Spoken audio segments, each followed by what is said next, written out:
नमस्कार शेतकरी मित्रांनो, मी विनोद पाटील. परत तुमच्याबरोबर एक नवीन माहिती. मित्रांनो, टोमॅटो लागवड चालू आहे. बरेचसे लोक टोमॅटोची बुकिंग पण देत आहेत रोपांची.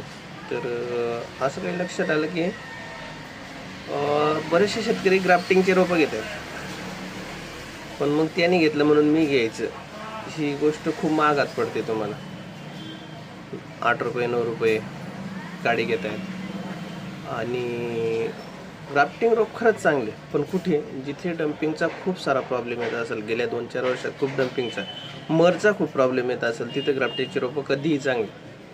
पण ज्या भागात ग्राफ्टिंगची गरजच नाही, ज्या भागात आमच्या भागात ग्राफ्टिंगची अजून गरज नाही, अजून तरी गरज वाटली नाही मला, पण डम्पिंग एवढी होतच नाही, मर एवढी होत नाही, तर मग ग्राफ्टिंगचा आग्रह का?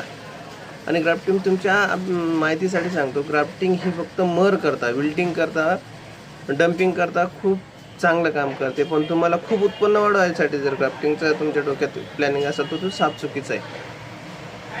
ज्या प्लॉटांमध्ये किंवा ज्या एरियामध्ये मर होत असेल टोमॅटो रोपांमध्ये, तिथं ग्राफ्टिंगचे रोपं आवर्जून घ्या.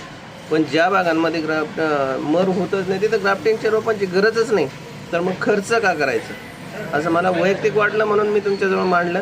वाईट काही मांडून घेऊ नका. पण मग ग्राफ्टिंग का नको याच्यासाठी मी आजचा व्हिडिओ बनवला. धन्यवाद.